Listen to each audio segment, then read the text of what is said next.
Mission અને vision 2026 અંતર્ગત સમાજના સર્વગ્રાહી વિકાસ માટે 5 લક્ષ્ય બિંદુઓ નક્કી કર્યા, જ્યાં એક તરફ પાટીદાર સમાજના યુવાન બાળકોના ભણતર, ગણતર અને ભવિષ્ય ઘડતર માટે શ્રેષ્ઠ સુવિધાઓ અને અદ્વિતીય આયોજનોને આકાર આપવામાં આવ્યો અને નિર્માણ પામ્યું સરદાર ધામ અજોડ ભવન. ત્યાં બીજી તરફ ગુજરાતના તત્કાલીન મુખ્યમંત્રી અને વડાપ્રધાન શ્રી નરેન્દ્રભાઈ મોદીએ આપેલા વાઇબ્રન્ટ ગુજરાતના વિચારને આર્થિક વિકાસના ભાગરૂપે સરદાર ધામે નવી દિશામાં લઈ જવાનું નક્કી કર્યું. वाइब्रेंट गुजरात समिट के जरिए जो शुरुआत कभी गुजरात ने की थी, ग्लोबल पाटीदार बिजनेस समिट उन लक्ष्यों को आगे बढ़ाएगी. पाटीदार समाज की तो पहचान ही रही है, ये जहां कहीं भी जाते हैं वहां के व्यापार को नई पहचान दे देते हैं. आपका ये हुनर अब गुजरात और देश में ही नहीं पूरी दुनिया में पहचाना जाने लगा है.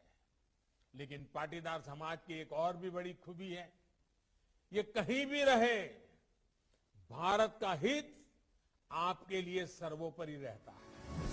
સમાજ નિર્માણથી રાષ્ટ્ર નિર્માણ સર્વોપરીના આ જ મંત્ર સાથે પ્રમુખ સેવક ગગજી સુતરિયા અને સમગ્ર ટ્રસ્ટીગણ દ્વારા પાટીદાર ઉદ્યોગપતિઓ અને સર્વ સમાજના ઉદ્યોગ સાહસિકોને ગ્લોબલ પાટીદાર બિઝનેસ સમિટના માધ્યમથી એક મંચ પર લાવવા માટે વર્ષ 2018થી મહાત્મા મંદિર ગાંધીનગર ખાતેથી શરૂ કરવામાં આવ્યું global Patidar business summit.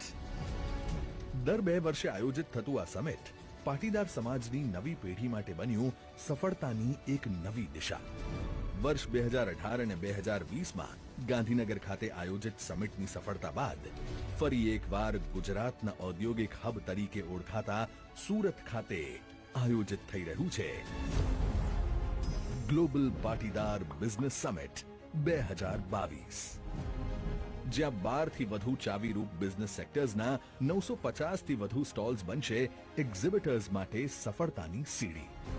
30,000 square મીટરના ભવ્ય એક્ઝિબિશનમાં પ્રદર્શિત 30,000 થી વધુ ઉત્પાદનો ભવિષ્યના ભારતની ડિમાન્ડ માટેની સપ્લાય ચેઇન બનશે.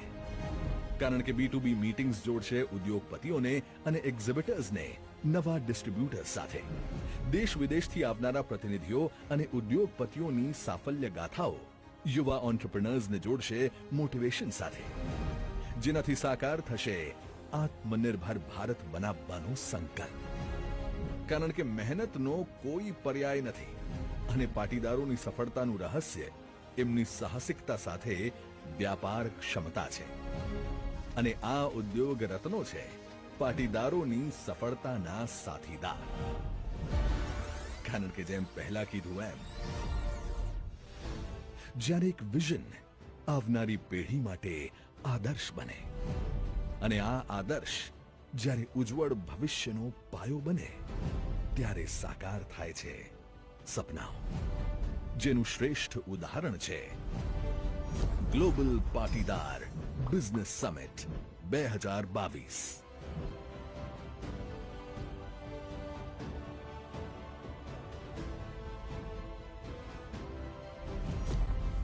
જય સરદાર, જય હિન્દ.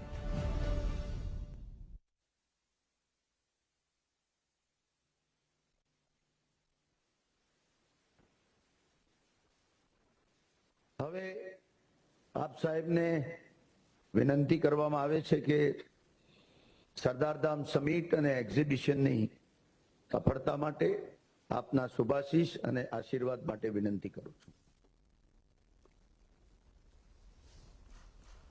नमस्ते.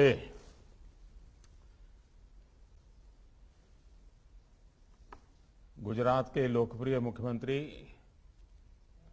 श्री भूपेंद्र भाई पटेल, केंद्रीय मंत्रिमंडल के मेरे सहयोगी मनसुख भाई पुरुषोत्तम रूपाला, अनुप्रिया जी, गुजरात भाजपा के अध्यक्ष CR पाटिल, सरदार धाम के प्रमुख सेवक श्री गगजीभाई सुतरिया, पाटीदार समाज के सभी वरिष्ठजन, देश विदेश से आए सभी अतिथिगण, उद्योग जगत के साथी, देवी और सज्जनों, वैसे आज का कार्यक्रम ऐसा है कि गुजरात की सरकार और गुजरात भारतीय जनता पार्टी पूरी तरह आपके बीच होती, लेकिन आज एक कार्यक्रम का क्लैश हो गया। हमारे राष्ट्रीय अध्यक्ष भी आज अहमदाबाद में हैं, तो उनका भी एक बहुत बड़ा कार्यक्रम सभी सांसदों, विधायक और मंत्रियों के साथ है। तो मैंने कहा चलिए मैं जा रहा हूं मैं सवाल लूंगा तो वो सब दुविधा में थे, लेकिन मैंने उनसे कहा कि मैं जाऊंगा, आप चिंता मत कीजिए, आप अपना कार्यक्रम करते रहिए। मुझे खुशी हुई, बहुत सारे परिचित चेहरे मैं मेरे सामने देख रहा हूं। हम सब जानते हैं कि दुनिया के सबसे तेजी से विकसित हो रहे शहरों में एक शहर सूरत है, और आप सब आज सूरत में बैठ करके नए संकल्प ले रहे हैं। आप सबका बहुत बहुत अभिनंदन। कुछ महीने के अंतराल में सरदार धाम से जुड़े साथियों, देश दुनिया में गुजरात और भारत के गौरव को बढ़ाने वाले आप सभी बहनों भाइयों को फिर से मुझे मिलने का मौका मिला है। ये गुजरात के प्रति और भारत के प्रति हमारे साझा संकल्पों, साझा प्रतिबद्धता का ही प्रमाण है। साथियों, देश को जब नई नई आजादी मिली थी तो वो आजादी के प्रारंभिक दिन थे, और उस समय सरदार साहब ने जो कहा था, और उन मुश्किल भरे हालात में सरदार साहब के शब्दों की ताकत देखिए। उन्होंने कहा था, भारत में संपदा की, वेल्थ की कोई कमी नहीं है, हमें बस अपने दिमाग, अपने संसाधनों को इनके सदुपयोग के लिए लगाना होगा। मैं कहता हूं कि आजादी के मुकाबले में आने वाले 25 सालों के लिए जब हम एक संकल्प के साथ निकले हैं, तो सरदार साहब की इस बात को हमने कभी भूलना नहीं चाहिए। आज भारत के पास इतना कुछ है, हमें बस अपने आत्मविश्वास को, आत्मनिर्भरता के अपने जज्बे को मजबूत करना है। ये आत्मविश्वास तभी आएगा जब विकास में सबकी भागीदारी होगी, सबका प्रयास लगेगा। साथियों, बीते 8 सालों में देश में बिजनेस का, उद्यम का, क्रिएटिविटी का एक नया विश्वास जगाने का प्रयास किया जा रहा है। अपनी नीतियां, अपने एक्शन के माध्यम से सरकार का निरंतर प्रयास है कि देश में ऐसा माहौल बने कि सामान्य से सामान्य परिवार का युवा भी एंटरप्रेन्योर बने, उसके सपने देखे, वो एंटरप्रेन्योरशिप पर गर्व करे। Make in India, make for the world, इसको नए भारत की नई संस्कृति बनाने के लिए मैं समझता हूं काम किया जा रहा है। इसलिए आधुनिक कनेक्टिविटी के इंफ्रास्ट्रक्चर के विकास, नए शहरों के निर्माण, पुराने शहरों में स्मार्ट सुविधाएं विकसित करने, नियमों, कायदों, दस्तावेजों, कंप्लायंसेस के बोझ से देश को मुक्त करने और इनोवेशन की, आइडिया की हैंड होल्डिंग, ऐसे सभी कामों पर एक साथ काम किया जा रहा है।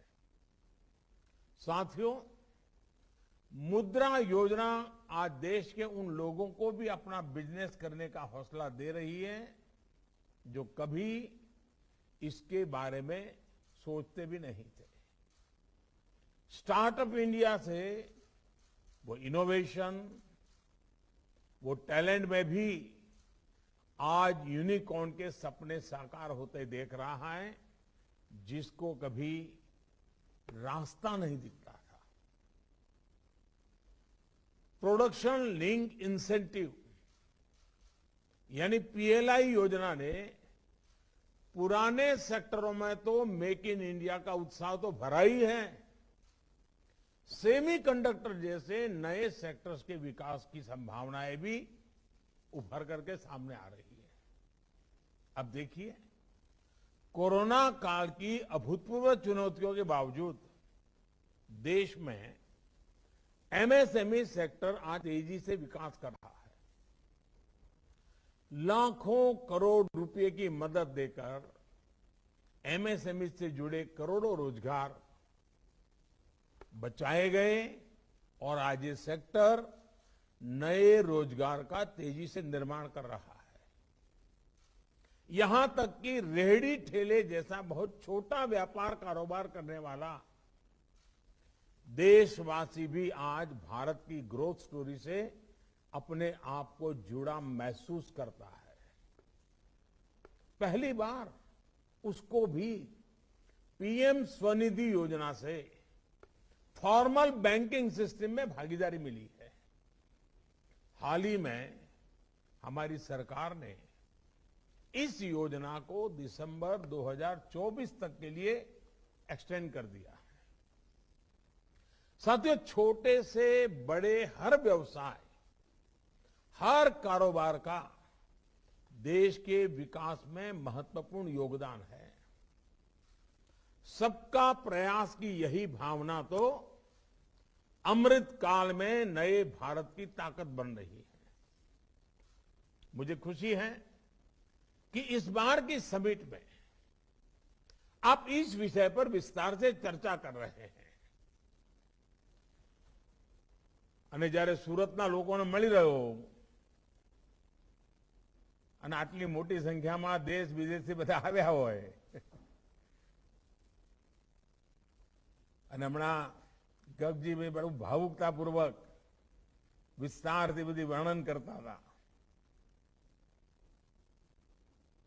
એક નવી આશા અને ઉમંગ જગાવે એવી વાતો હંમેશા ગગજીભાઈ પાસે હોય છે। તમે ગગજીભાઈ જોડે વાત કરો તો નિરાશાનું નામ જ ના હોય। હંમેશા કંઈક નવું કરવાની વાત એ કદાચ ગગજીભાઈનો સ્વભાવ જ બની ગયો છે। અને સમાજ માટે કરવાનું, જાત ઘસીને કરવાનું અને એના જ કારણે આ બધા કામો સફળ થતા હોય છે। પણ આજે જયારે હું તમારી વચ્ચે જરા મન ખોલીને વાત કરતો હોઉં છું, આપણે વિચાર કરવો પડે કે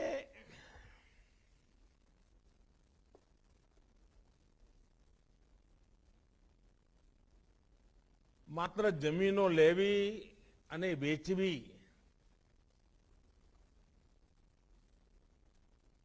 બધા હસવા માંડ્યા છે।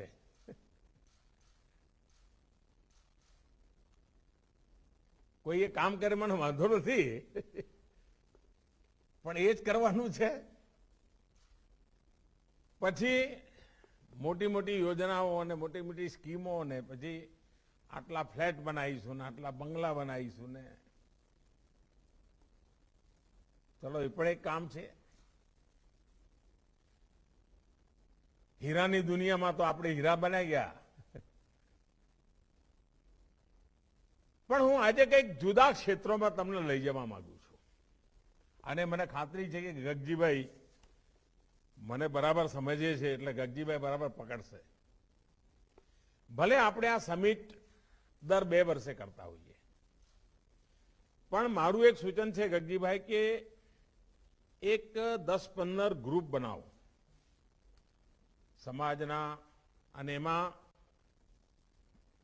25-30% વડીલો હોય જે અનુભવી છે, અને 40-50% તરવરિયા જુવાન હોય જેમની પાસે નવી દુનિયાની ખબર છે, અને એમને વિષયો વહેંચી દો અલગ અલગ કે ભાઈ બતાવો આ વિષયમાં આપણે ગુજરાતમાં આગળ વધવું હોય અથવા દેશમાં આગળ વધવું હોય તો દુનિયામાં શું છે, એના માટે રો મટીરિયલનું શું છે, માર્કેટનું શું છે, સરકારની નીતિઓમાં શું વાંકા પડે એવું છે, વાંધું પડે એવું શું છે, આનું બરાબર એક એક વિષય લઈને કામ કરે. અને સરકારને પણ આજે તમારું નાનું ગ્રુપ હોય એમ્પાવર ગ્રુપ, એ સરકારને નીતિઓ બનાવવા માટે થઈને ડોક્યુમેન્ટેશન કરાય, ચીજો આપે, એને કે સાહેબ આમાં આપણે આગળ વધવું હોય તો અત્યારની તમારી આ નીતિઓ અને કાયદામાં ઉણપ છે, એનો વિચાર થાય. પછી એક સરસ ડોક્યુમેન્ટ તૈયાર કરે બેન્કિંગ માટે કે ભાઈ બેન્કિંગ આ બધી બાબતમાં આગળ આવતી નથી.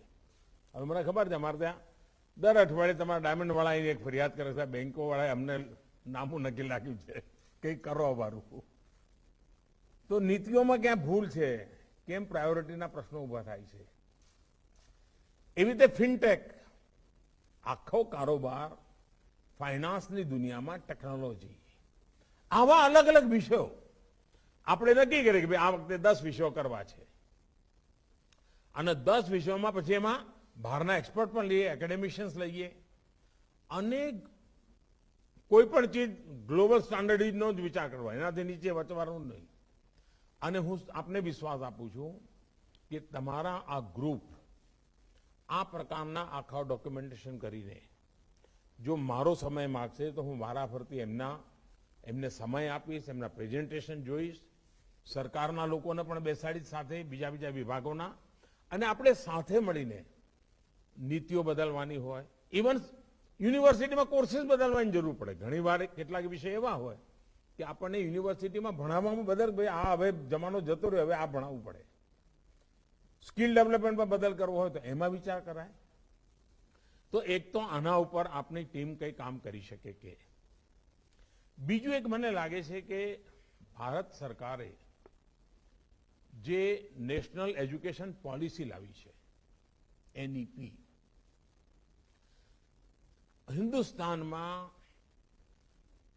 શિક્ષણ નીતિ આટલો બધો આવકાર પામે, એનું આટલું બધું ગૌરવ થાય, એ પોતે જ એક મોટી ઘટના છે.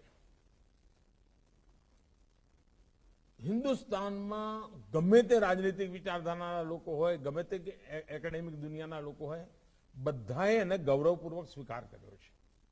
તમારે ત્યાં પણ એક ટીમ બનાવો, કારણ કે મેં જોયું છે કે શિક્ષણમાં પણ આપણા સમાજના લોકો ઘણું કરી રહ્યા છે. પણ આ નેશનલ એજ્યુકેશન પોલિસીનો સ્ટડી કરીને આપણા સમાજના લોકો જે એકેડેમિકમાં રહ્યા છે, અને ગુજરાતના બાકી લોકો પણ, આપણા ગુજરાત અથવા આપણે જે દિશામાં જવા માંગીએ છીએ હિન્દુસ્તાનના કોઈ પણ ખૂણામાં, એમાં આપણે આ નેશનલ એજ્યુકેશન પોલિસીનો 100% લાભ લેવા માટે આપણે આપણી વ્યવસ્થાઓમાં, નીતિ નિર્ધારણમાં શું બદલ કરી શકીએ, આ એક બીજું કામ. ત્રીજું મારે સાથીઓ આપને કહેવું છે, અહીં મારી સામે બધા જે લોકો છો ને 99% ખેડૂતના દીકરા છો. હવે તમે સુરતમાં કરોડો રૂપિયામાં રમતા હો, મને કઈ આનંદ થાય મારા માટે, પણ ભાઈ આપણી જળ જે છે ને એ તો આપણું ખેતર જ છે, ખેતી જ છે, આપણા વડવાઓનું જે તપ છે ને એ જ છે. હવે મને કહો કે આપણે આટલા બધા આગળ વધ્યા, આપણી ખેતી આગળ વધી, આપણા ખેતીના ક્ષેત્રમાં ઇન્વેસ્ટમેન્ટ આવે છે. લગભગ જમીન પર બિલ્ડર આવે ને મોટી ઇમારત બનાવી દે, કમાણી થાય એ વાત જુદી છે. સાચ અર્થમાં જ્યારે હવે નર્મદાનું પાણી ગુજરાતને ખૂણે ખૂણે પહોંચ્યું છે ત્યારે હું ઈચ્છું ગુજરાતની ખેતી આધુનિક બનાવવા માટે એ પણ એક મોટો બિઝનેસ છે તો માની ચાલો. દુનિયાનું પેટ ભરવાની તાકાત છે આપણામાં, પરંતુ આપણે આપણા સંસાધનોનો ઉપયોગ પૂરતો નથી કરતા. એકાદ બે ખેડૂતો પ્રગતિશીલ હોય, સારી રીતે કરતા હોય. મારી તમને વિનંતી છે કે ગુજરાતની જમીનોનો પૂર્વ અધ્યયન કરનારી એક ટીમ બનાવો. એગ્રીકલ્ચર યુનિવર્સિટી સાથે, એગ્રીકલ્ચર ડિપાર્ટમેન્ટ સાથે મળીને, અને તમે વિચાર કરો કે આજથી 25-50 વર્ષ પહેલા જે કોઈ દીર્ઘદ્રષ્ટા લોકો હતા, એમાં સરદાર સાહેબ પણ હતા, જો ગુજરાતમાં ડેરી ઉદ્યોગ વિકસ્યો ના હોત, પશુપાલન અને ડેરી જો ના હોત, તો દુષ્કાળગ્રસ્ત આપણું ગુજરાત રહેતું હતું. અને જો દૂધની દુનિયામાં આપણે ના પહોંચ્યા હોત, તો આપણા ગામડાની અને આપણા ખેડૂતોની દશા શું થઈ હોત ભાઈ? મૂલ્ય વૃદ્ધિ થઈ, આજે દુનિયામાં નામ થઈ ગયું અમૂલનું, અને આપણી બનાસ ડેરી હોય કે સાગર ડેરી હોય, તો કાઠિયાવાડમાં અને કચ્છમાં ડેરી આપણી ઊભી થઈ છે. પશુપાલન અને દૂધને એક મોટી તાકાત આ બધી વ્યવસ્થાઓથી મળી ગઈ. એવી તાકાત કૃષિ પેદાશોને મળી શકે. એગ્રો બેઝ ઇન્ડસ્ટ્રી, હું તમારી પાસે આશા ના કરું તો કોની પાસે કરું ભાઈ? જેમ હીરો ચમકાવી શકો ને ભાઈ, એમ મારા ખેડૂતની મહેનત અને એના પરસેવાને તમે ઓર ચમકાવી શકો એટલી તાકાત છે. અને તેથી ફૂડ પ્રોસેસિંગ ખૂબ મોટું ક્ષેત્ર છે. પૂરી દુનિયાની અંદર મોટા માર્કેટની સંભાવના છે. આપણે હજુ એમાં ઘણા પાછળ છીએ, કારણ પ્રાઇવેટ ઇન્વેસ્ટમેન્ટ ખેતીમાં આવી નથી રહ્યું. અને આપણો ખેડૂત, નાના ખેડૂતો છે મોટા ભાગના આપણે ત્યાં, 1 એકર 2 એકર જમીન હોય. પરંતુ જો મોટા પાયા પર તમારે ત્યાં પ્લાન કરીને આધુનિક ખેતી, ખેત ઉત્પાદન પણ ચીલા ચાલુ નહીં. હવે તમે વિચાર કરો કે તમે બધા ખેડૂતના દીકરા અરબો ખરબોમાં રમતા હો, અને મારા દેશને 80,000 કરોડ રૂપિયાનું ખાવાનું તેલ બહારથી લાવવું પડતું હોય, તો ભાઈ પછી હું તમારી પાસે કઈ આશા રાખું કે ના રાખું?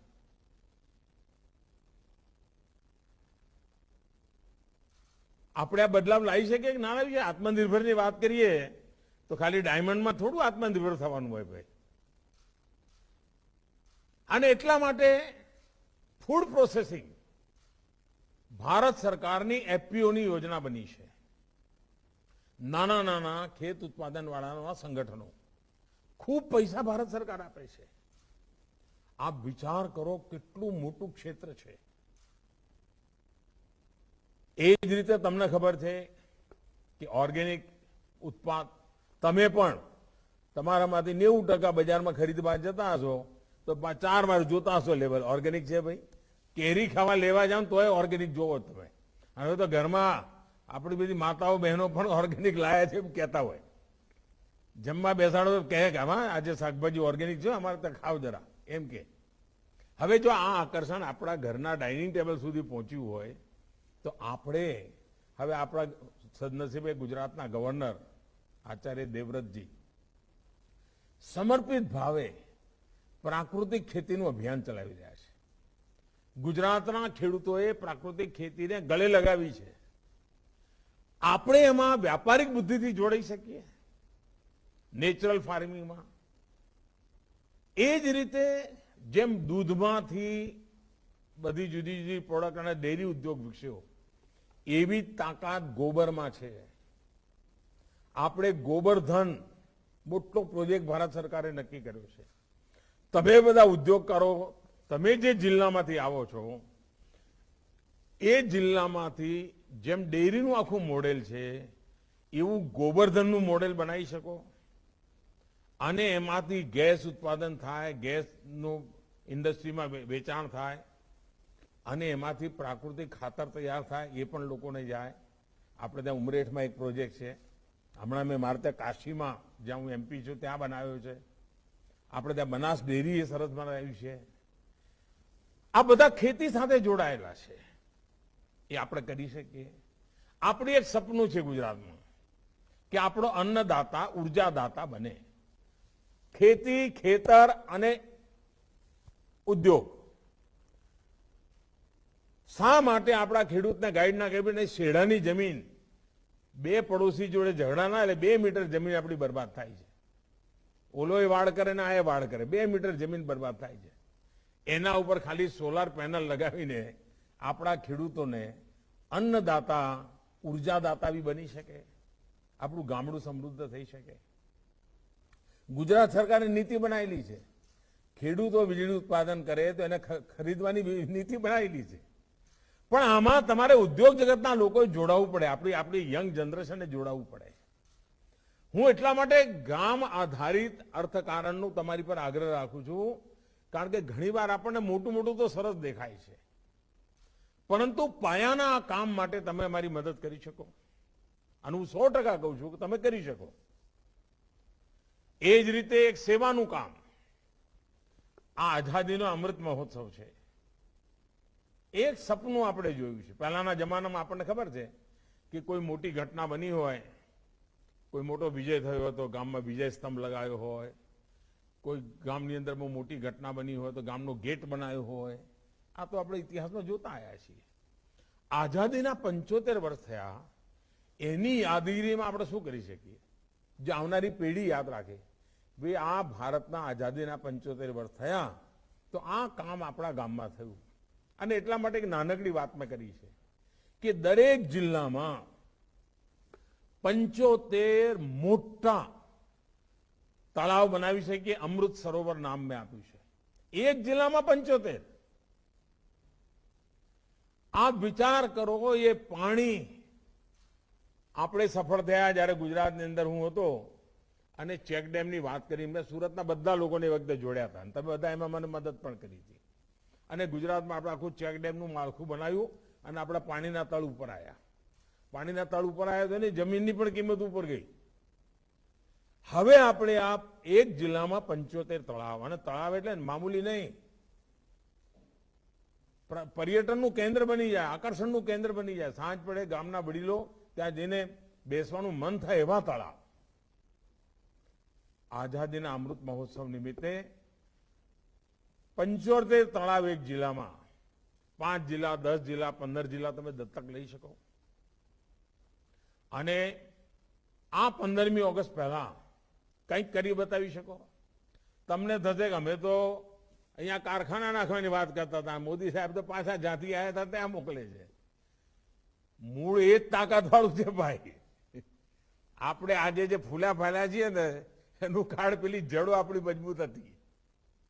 એ જડો સુકાઈ ન જાય એને મજબૂત કરવા માટે આપણે કંઈક વિચાર કરી શકીએ.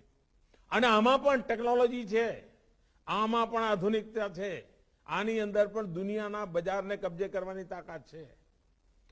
ક્વોલિટી ખેત પેદાશો અને ફૂડ પ્રોસેસિંગ ખૂબ મોટી શક્તિ ધરાવે છે. એવું જ હમણાં મેં ગુજરાતમાં આયુર્વેદનું એક મોટી સમિટ મેં કરી. દુનિયામાં ભારતના આયુર્વેદની માંગ વધી રહી છે, કોરોના પછી વધી છે. મેં જોયું છે કે કેટલાક જવાનિયાઓ આયુર્વેદના ક્ષેત્રમાં સરસ સ્ટાર્ટઅપ ઉભા કર્યા છે. આપણે આખા ક્ષેત્રની અંદર પહોંચીને દુનિયામાં હોલિસ્ટિક હેલ્થકેરની જે ચર્ચા ચાલી છે એની અંદર આપણે નેતૃત્વ લઈ શકીએ. એટલા બધા ક્ષેત્રો છે સાથીઓ કે સાચ અર્થમાં સુરત કે અમદાવાદ કે વડોદરા કે ભાવનગર જેવા મોટા શહેરોની બહાર જઈને પણ આપણે એક નવું આર્થિક સામ્રાજ્ય ઊભું કરી શકીએ. અને હું તમને બધાને બીજી વિનંતી કરું છું કે હવે જે કરવું છે નક્કી કરીએ કે મોટા શહેરોમાં નથી કરવું. મને યાદ છે જ્યારે મેં જ્યોતિગ્રામ યોજના લાવ્યો, 24 કલાક વીજળી. હવે તમારે ત્યાં ઘણી વાર અમારી વિરુદ્ધમાં બધા ઝંડા લઈને છોકરાઓ નીકળે છે, એમને ખબર નહીં હોય કે પહેલા અંધારામાં કેમ દિવસો કાઢતા હતા. અત્યારે મુર્દાબાદ મુર્દાબાદ કે નીકળી પડતા હોય તમારા જ છોકરાઓ. એમને કહો કેવા દિવસો આપણે કાઢ્યા હતા અને ક્યાંથી નીકળ્યા. મને યાદ છે કે જ્યારે જ્યોતિગ્રામ યોજના આવી 24 કલાક વીજળી મળવાનું શરૂ થયું તો સુરતની અંદર હીરાની ઘંટી અને 25 લોકો એક નાનકડી ખોરડીમાં રહેતા હતા. એમને થયું હવે વીજળી મળે જ છે તો આપણે ભાવનગર જિલ્લામાં કે અમરેલી જિલ્લામાં જઈને ઘંટીઓ કેમ ના નાખીએ. અને મોટા ભાગના લોકોએ ગામડામાં જઈને ઘંટીઓ નાખી, ઘરનું પણ કામ કરે, ખેતી કરે, ઘરના મા બાપને હાચવે અને ઘરમાં નવરો પડે લીરા ઘસે. આવક થઈ કે ના થઈ, ફાયદો થયો કે ના થયો. આ બદલાવ જે આવ્યો, 24 કલાક વીજળી મળી અને ગુજરાતના ગામડામાં હીરાની ઘંટી લઈ ગયા. તમે જ બધા લઈ ગયા અને મારી સામે, મારી આંખો સામે બધું તમે આ કરેલું છે. અને હું એના માટે તમારા જેટલા વખાણ કરતો હતો ઓછા હતા. એટલે આજે કહું છું કે હવે તમે નક્કી કરો કે ગુજરાતના જે મોટા 15-20 શહેરો છે ને એમાં નહીં, એના પછીનું જે શહેર છે એમાં કામ શરૂ કરવું છે. એક તો ઇન્વેસ્ટમેન્ટનો બચત થશે, જમીન સસ્તી મળશે, મકાન સસ્તા મળશે, માણસ સસ્તા મળશે અને ગુજરાત ફેલાશે, વિકાસનો દાયરો ફેલાશે. અને હવે સમય છે 25 કે 30 એવા નાના નાના શહેરો પકડીએ આપણે અને એને ધમધમતા કરીએ. આજથી 30 વર્ષ પહેલા સુરતમાં કોણ નામ દેતું હતું ભાઈ? આગળ જતું રહ્યું નહીં. આવી જ રીતે આ નાના નાના શહેરો મારે વિકસાવવા છે. એ શહેરોની બગલમાં જ નવા શહેરો બની શકશે.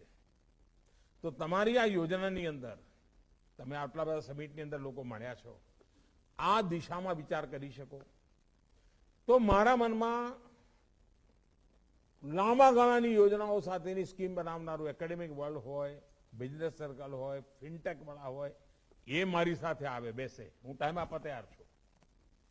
કારણ મને ખબર છે, મને તમારામાં ભરોસો છે અને હું તમને કામ એટલા માટે સોંપું છું કે મને ખાતરી છે કે ભલે 8-10 કઈ તો 2 રહી જશે પણ 8 તમે જ કરશો, બીજું કોઈ કરવાનું નથી. એટલે તમને કહું છું ભાઈ, તમે જે દાડ કહેશો કે મોદી સાહેબ હવે નથી કરવાનો તો હું બોલવાનું બંધ કરીશ.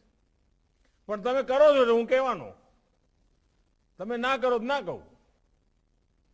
અને તમારે સાંભળવું એટલા માટે પડે છે કે તમે કરો છો.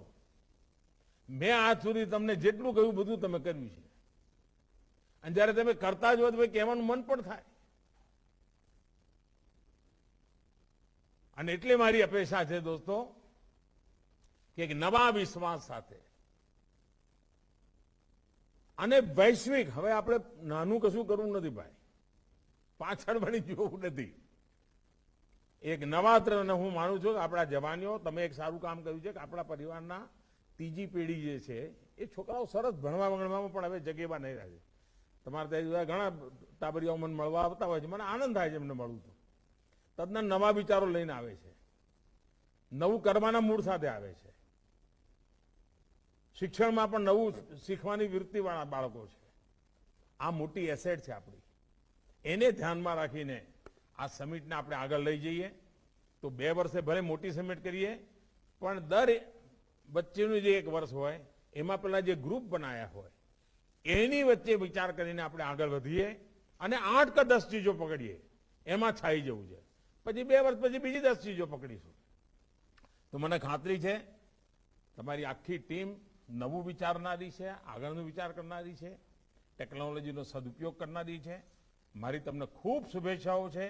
તમારા બધા વચ્ચે મળવાની વાતો કરવાનો મોકો મળ્યો એટલે જે મનમાં આવતું ગયું બધું કહેતો ગયો છું. એમાં જેટલું પકડાય એટલું પકડજો. એ આવજો. રામ રામ બધા.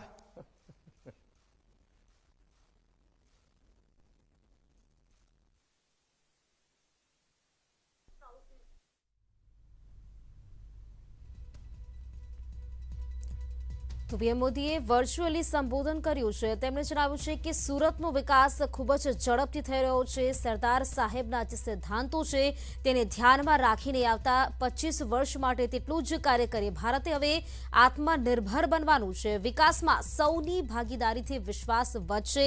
સાથે જ તેમણે એમએસએમઈ સેક્ટર વિશે પણ જણાવ્યું છે. દેશમાં એમએસએમઈ સેક્ટરમાં ઝડપથી હવે વિકાસ થઈ રહ્યો છે. એમએસએમઈ સેક્ટર ઝડપથી વિકાસ કરી રહ્યું છે.